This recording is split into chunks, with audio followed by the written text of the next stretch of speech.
Part 1. Captain Jake Morrison looked out the big window of the ship New Horizon and watched Earth get smaller and smaller until it looked like a tiny blue dot in the darkness of space. The year was 2157, and this was the day humans finally left their home planet to find a new world among the stars. Jake felt sad and excited at the same time as he watched his home disappear behind them. 3 huge ships were flying through space together. The New Horizon was the biggest one, and Jake was the captain of this ship. The other 2 ships were called Dawn's Promise and Future's Hope. Together, these 3 ships carried 3 million sleeping humans in special cold beds called cryopods. These people were going to sleep for 200 years while the ships traveled to a new planet called Kepler 442b. Dr. Lisa Carter was walking around the big room full of cryopods, checking each one carefully. She was the chief scientist on the mission, and it was her job to make sure everyone would sleep safely for the long trip. Lisa had spent 10 years working on these special sleeping beds. Each pod kept a person's body very cold so they would not age or get sick during the journey. Lisa walked past thousands of pods. Inside each one was a family or a person who wanted a new life on a new world. There were farmers who would grow food on the new planet. There were doctors who would take care of sick people. There were teachers who would teach children. There were engineers who would build houses and cities. There were soldiers who would protect everyone from danger. Earth was dying and everyone knew it. The weather had become too hot and storms were too strong. The oceans were rising and covering cities. Food was hard to grow and clean water was hard to find. Many animals had died and forests were gone. The leaders of Earth decided that some humans had to leave and find a new home before it was too late. Jake walked to a special pod where his daughter Amy was already sleeping. She was only 15 years old, but very smart with computers and machines. Amy had asked to go on this trip because she wanted to help build the new colony. Jake looked at her peaceful face through the clear cover of the pod and felt both proud and worried. He touched the glass gently and whispered to her even though she could not hear him. "We will wake up to a new world, sweetheart. I promise you that we will build something beautiful together on our new planet. You will see trees and rivers and blue skies again. We will have a good life there." Jake kissed his hand and placed it on the pod. Then he walked away to check on other parts of the ship before he had to go to sleep too. The 3 ships had everything humans would need to start over on a new world. They carried seeds for plants and food. They carried tools and machines to build houses. They carried books and computers with all human knowledge. They carried art and music to remember Earth's beauty. They carried medicine to keep people healthy. They carried weapons to protect against unknown dangers. Dr. Carter finished checking the last pod and went to the ship's main computer.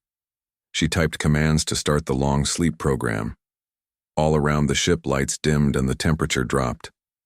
The computer would watch over everyone during the journey. It would fix any problems with the pods. It would keep the ship flying in the right direction. It would wake people up when they reached their destination. Jake made one last walk around his ship.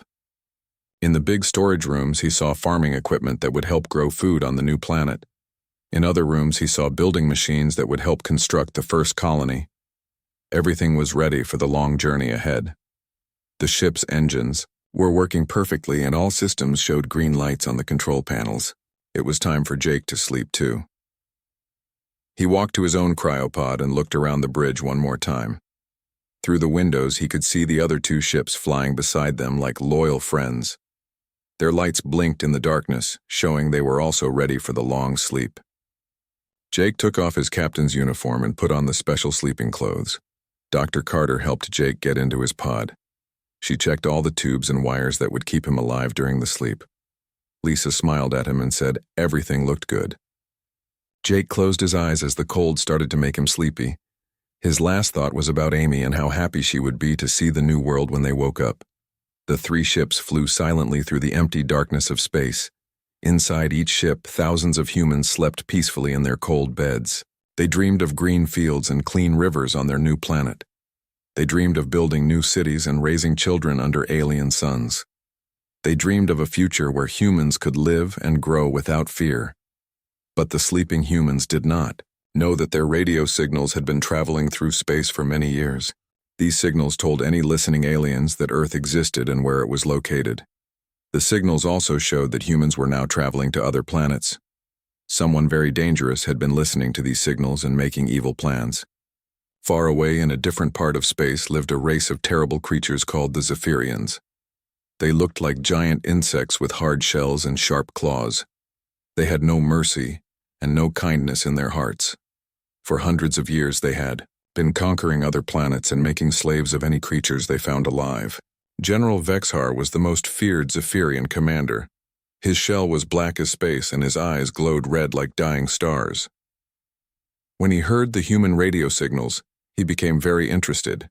He studied the signals and learned about Earth and its people.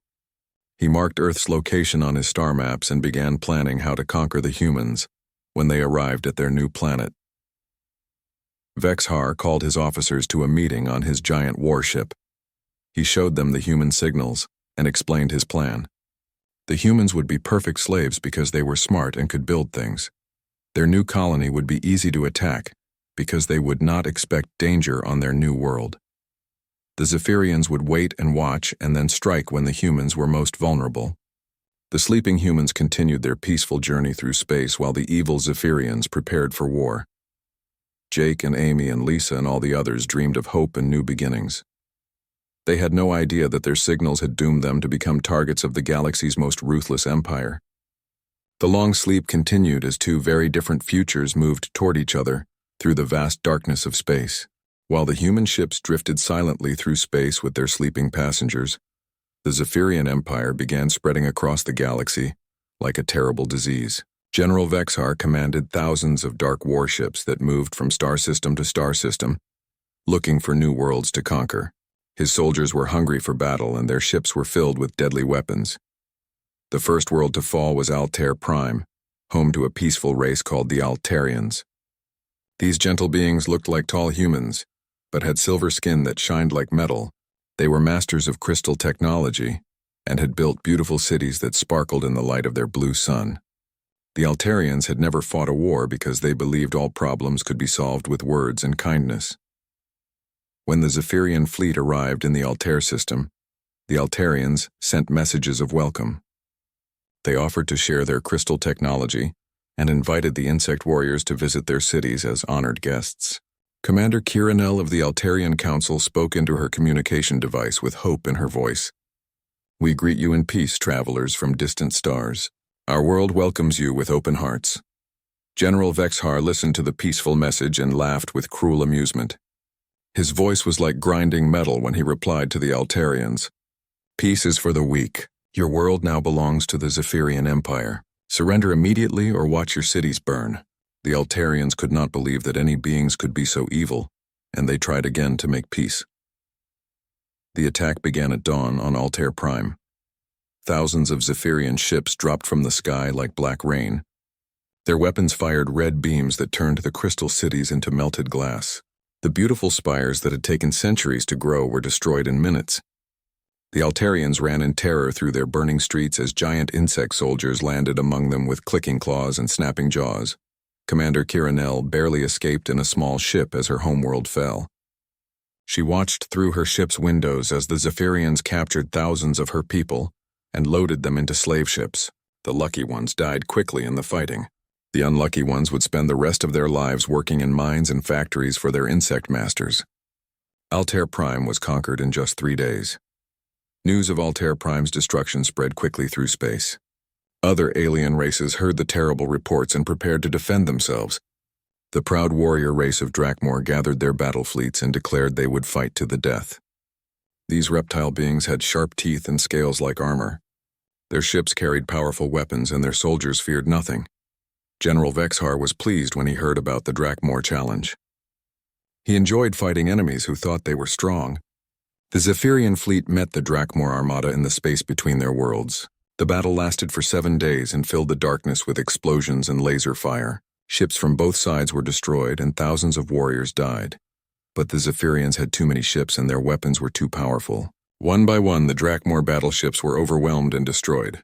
Admiral Gorthak, the greatest Drakmor warrior, sent a final message before his flagship exploded. "We die with honor, but these insect devils will consume everything. Warn the other worlds to flee or fight together. Alone we all fall." The surviving Drakmor surrendered when they saw their homeworld cities burning. Their proud warrior culture was broken in a single week. The Zephyrians forced the strongest Drakmor to become soldiers in their army and sent the rest to work in slave camps on distant mining worlds. General Vexhar kept Admiral Gorthak's skull as a trophy on his command ship. Year after year, the Zephyrian Empire grew larger and more powerful. They conquered the gas miners of Europa Station who lived in floating cities among the clouds. They enslaved the plant people of Verdonia who could grow food from any soil. They destroyed the robot civilization of Mechanus and melted their metal bodies for weapons. Each victory made the Empire stronger and more terrible. Commander Kiranel became the leader of a small group of refugees from many different worlds. Her ship carried survivors from dozens of destroyed civilizations. They moved from system to system trying to stay ahead of the Zephyrian fleets. Kiranel spent her days sending warning messages to any world that would listen. She told them about the Empire's cruelty and begged them to work together. The Zephyrians show no mercy to anyone, Kiranel broadcast across space. They harvest sentient beings for slave labor and consume entire ecosystems like hungry beasts. They turn children into workers and force families apart. They destroy art and music and everything beautiful. Avoid the outer rim at all costs. Band together or face extinction alone. But fewer and fewer worlds remained free to hear her desperate warnings. The Empire had grown so large that it controlled most of the galaxy's trade routes and communication networks. General Vexhar had become Emperor Vexhar after poisoning his predecessor with venom from his own claws. Under his rule, the Zephyrians became even more cruel and efficient at conquest. The Zephyrians built massive slave camps on the worlds they conquered. Millions of captured aliens worked day and night mining precious metals and building weapons for the Empire. They received little food and no medical care. Guards with electric whips made sure no one rested. Children were separated from their parents and trained to operate dangerous machinery. Many slaves died from exhaustion and disease. Emperor Vexhar built a palace on the conquered world of Nexus Prime. The palace was made from the bones of fallen enemies and decorated with treasures stolen from destroyed civilizations. He sat on a throne carved from a single crystal mountain that once belonged to the Altarians. Around him stood the skulls of every general and leader who had dared to oppose the Empire. For 150 years, the Zephyrian Empire grew without any force able to stop them. They controlled thousands of star systems and billions of enslaved beings. Their war fleets patrolled the galaxy looking for the last free worlds to conquer. Hope seemed to be extinct and freedom was just a memory. The galaxy trembled under their rule, and darkness covered the stars. In the deepest parts of space, Commander Kiranel's refugee ship drifted among ancient asteroids. Her people were old now and tired from running. Many had given up hope of ever seeing freedom again. Kiranel looked at the star charts and realized there were no more safe places to hide. The Empire had found almost everything. Soon even their tiny band of survivors would be captured or killed. But somewhere in the darkness between the stars, 3 human ships continued their silent journey toward a distant world. Their sleeping passengers dreamed peacefully, unaware that the galaxy they were entering had become a nightmare of slavery and death. The Zephyrian Empire waited for them like a spider in its web, ready to add humanity to their collection of conquered species. Evil had triumphed and ruled supreme among the stars. The New Horizons computer systems detected the Kepler 44-2 star system ahead and began the awakening sequence exactly as programmed 200 years ago. Warm air started flowing through the ship's hulls and lights began turning on in the cryogenic chambers. The long sleep was finally ending and it was time for humanity to wake up and start their new life among the stars. Captain Jake Morrison felt warmth returning to his body as the cryopod slowly brought him back to life. His eyes opened for the first time in 2 centuries and he saw a young woman's face looking down at him with worried eyes. The woman had dark hair and looked familiar, but Jake's mind was still fuzzy from the long sleep. She was wearing a ship engineer's uniform with captain's bars on her shoulders. "Dad, we have a very serious problem," the woman said in a voice that Jake slowly recognized. This was his daughter Amy, but she was no longer the 15-year-old girl who had gone to sleep. She was now a grown woman of 35 with lines of worry on her face. Amy had been awakened early by the ship's computer when it detected problems that needed human attention. Amy helped her father out of the cryopod and gave him warm clothes to wear. She explained that she had been awake for 5 years working as the ship's head engineer. The computer had woken her up when it started receiving strange radio signals from space. These signals were not like anything in the ship's databases, and they seemed to be coming from all over the galaxy. Jake followed Amy to the ship's main bridge, where Dr. Lisa Carter was already awake and working at the communication station. Lisa had also aged during her early awakening, and her hair was now gray. She looked up from her screens with a grim expression and shook her head sadly. "The news is worse than we thought, Jake. Much worse than we could have ever imagined." Lisa showed Jake the translation work she had been doing for months. The radio signals were distress calls from alien civilizations across the galaxy. These calls were cries for help from beings who were being attacked and enslaved by something called the Zephyrian Empire. The messages told horrible stories of worlds being destroyed and entire species being captured for slave labor. One message was from a being called Commander Kira Nell, who had been sending warnings for over a century. Her voice was full of desperation as she described the Zephyrian attacks. "They are like giant insects with no mercy in their hearts. They destroy everything beautiful and enslave anyone who survives their initial assault. Billions of innocent beings have died, and billions more suffer in their slave camps." Jake felt sick as he listened to more of the alien distress calls. The galaxy that humans had traveled so far to join was not a place of wonder and discovery. It was a nightmare ruled by evil creatures who enjoyed causing pain and suffering. The colony ships had been flying toward this horror for 200 years while everyone slept peacefully in their pods. Amy brought up star charts on the main screen and showed her father the scope of the Zephyrian Empire. Red dots marked conquered systems, and they covered most of the galaxy like a terrible disease. Only a few scattered green dots remained to show worlds that were still free. The Empire was enormous and seemed to control everything between Earth and their destination planet. The ship's computer began waking up other important crew members who were needed to deal with this crisis. Sergeant Ryan Blake was the leader of the Colonial Marines and had been sleeping for the full journey. When he learned about the galactic situation, his face turned red with anger. These Zephyrian monsters are using children as slave workers and innocent families as living shields during battles. Ryan studied the tactical information that Lisa had gathered from the alien signals. The Zephyrians had massive fleets of warships and millions of soldiers. They had been conquering worlds for over a century and had perfected the art of crushing any resistance. Their weapons were powerful and their tactics were brutal. They showed no mercy to civilians and took pleasure in causing fear. But Ryan also noticed something interesting in the reports. The Zephyrians had never fought an enemy like humans before.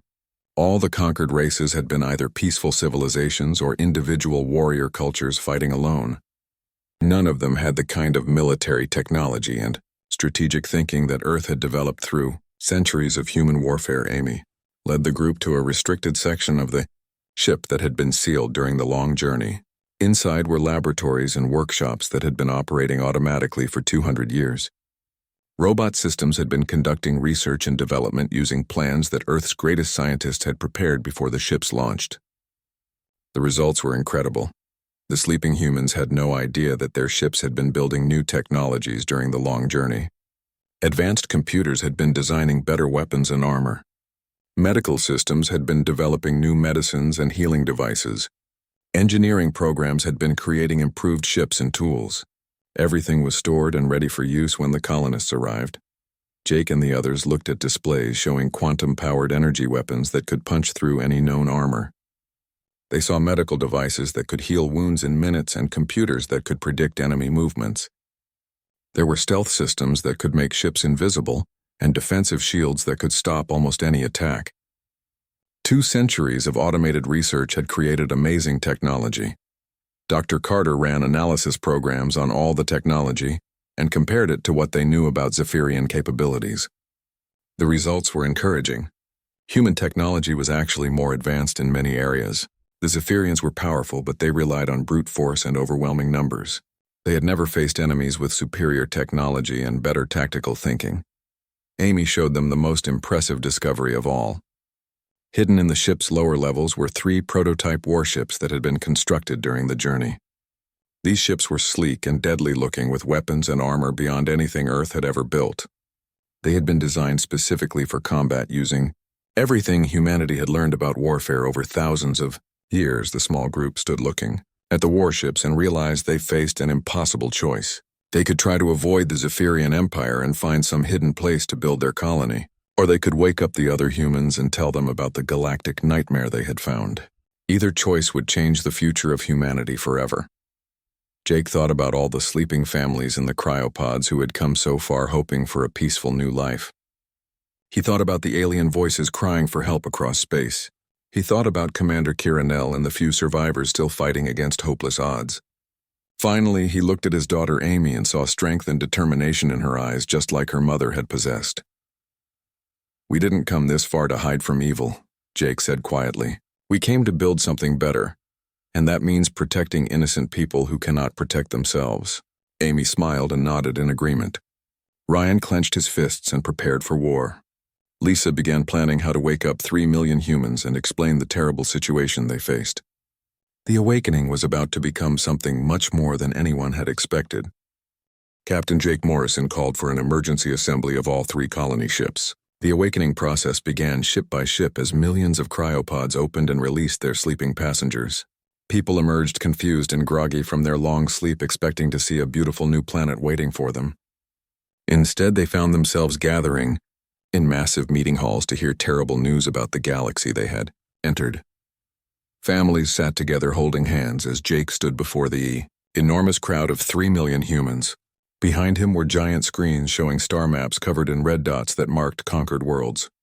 The hall was so quiet that people could hear their own heartbeats as they waited to learn why they had been awakened before reaching their destination planet.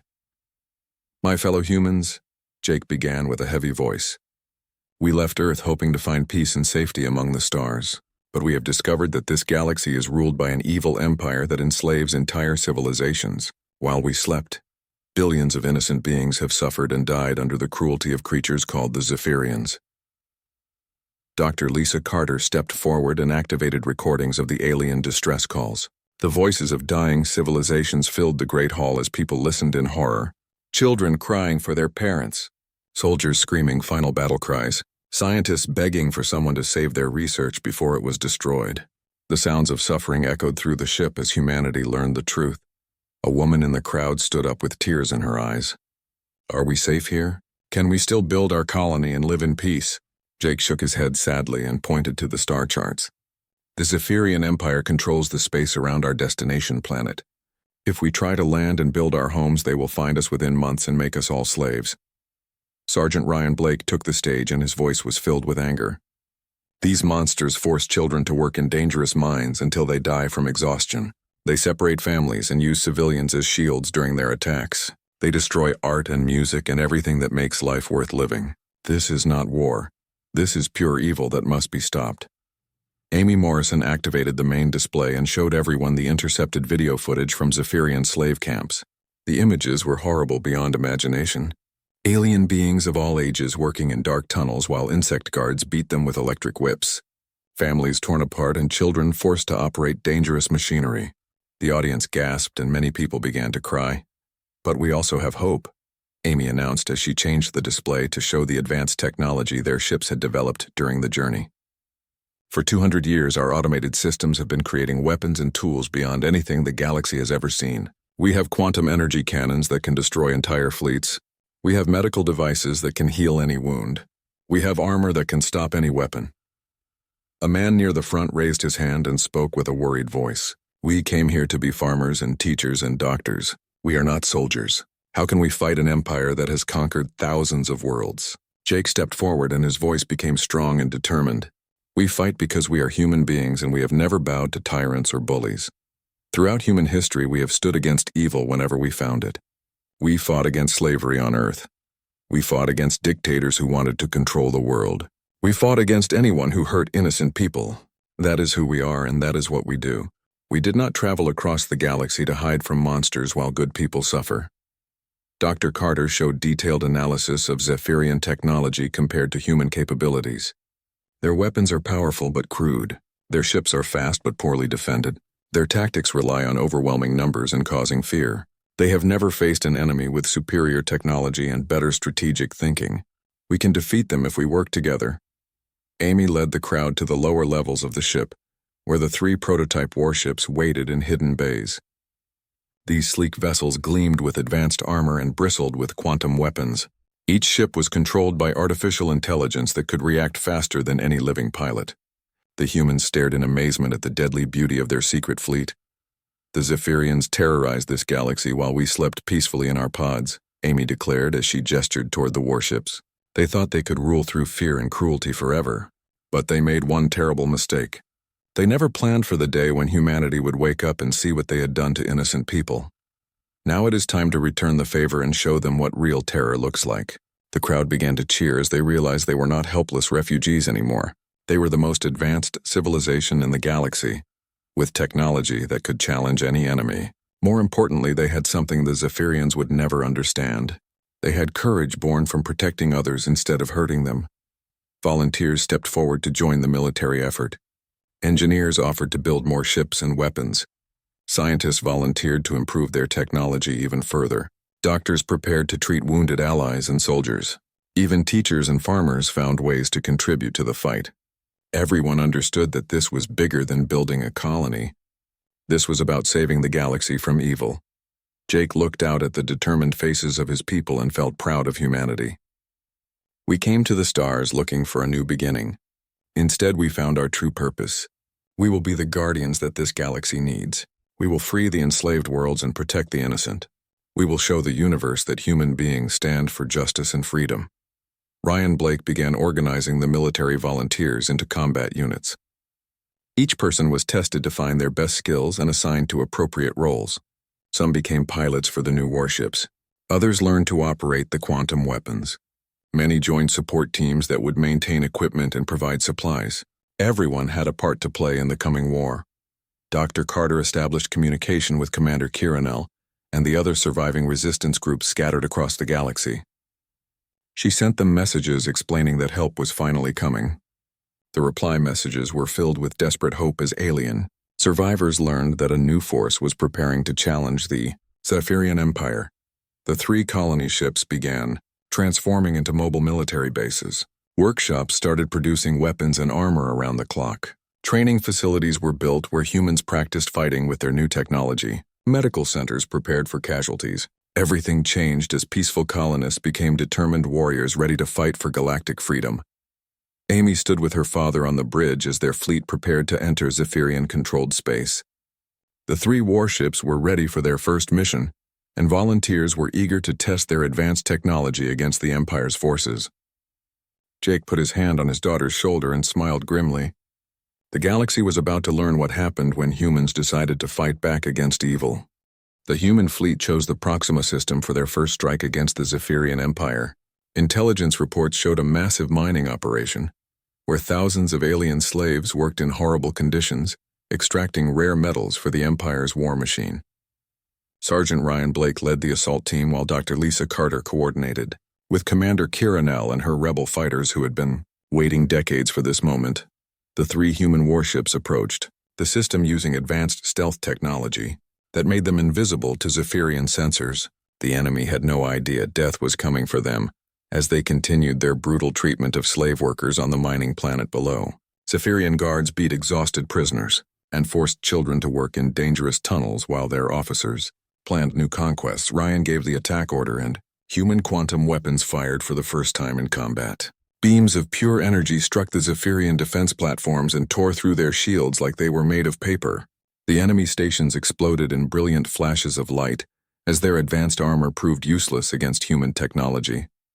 Within minutes, the entire orbital defense network was completely destroyed. The Zephyrian fleet commander tried to rally his ships for a counterattack, but the human artificial intelligence systems predicted every move before he made it. Human warships dodged enemy fire with impossible grace, while their weapons found weak spots in Zephyrian hulls with deadly accuracy. One by one, the insect ships were torn apart by quantum cannons that could punch through any defense on the planet's surface.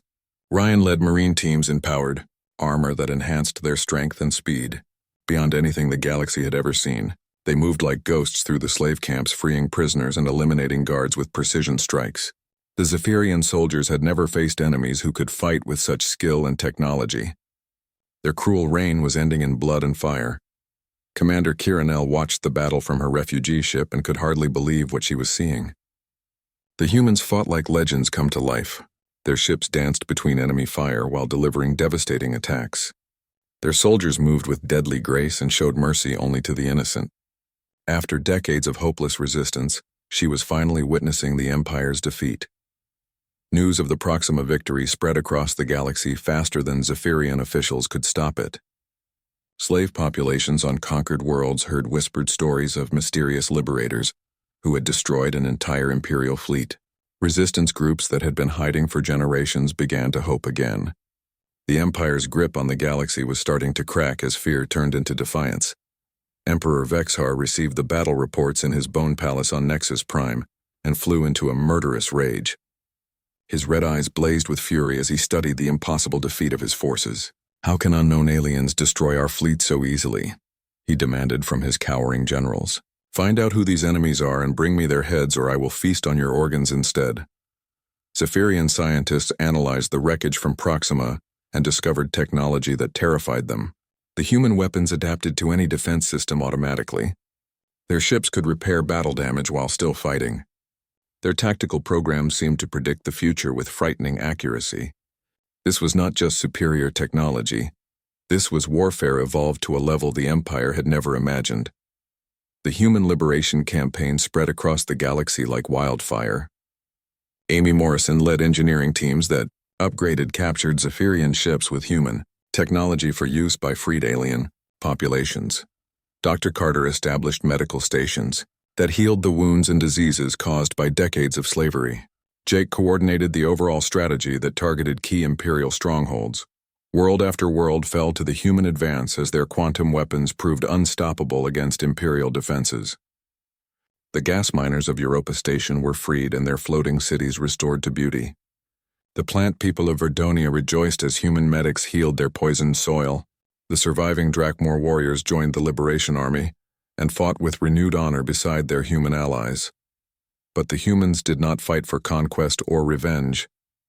Wherever they went, they restored freedom and helped rebuild shattered civilizations. They shared their medical technology to heal the sick. They provided food and shelter to displaced refugees. They protected alien cultures and encouraged art and music to flourish again. The galaxy learned that humanity fought not for power but for justice.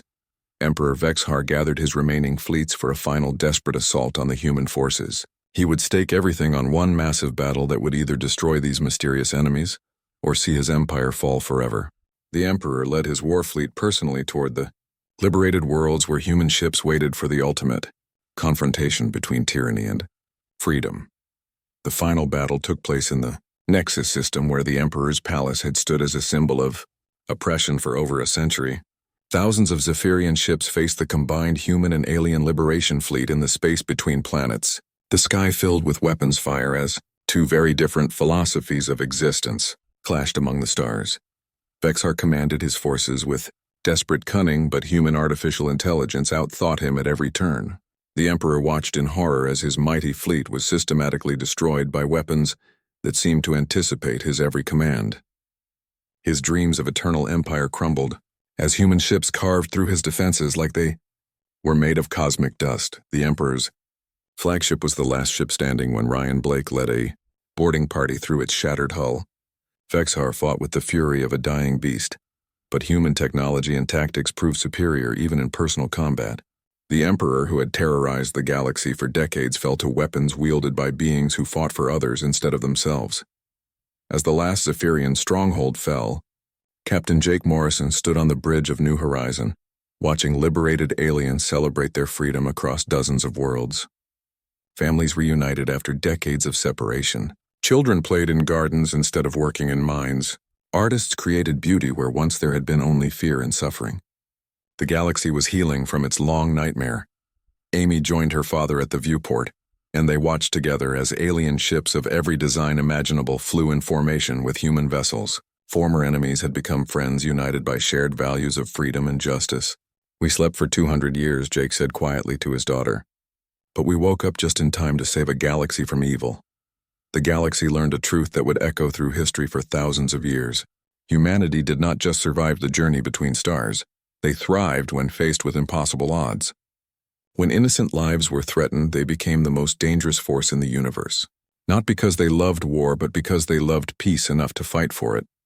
The age of Zephyrian terror was over, and buried with their emperor among the ruins of his bone palace. The age of human protection had begun as 3 million colonists became the guardians of galactic freedom.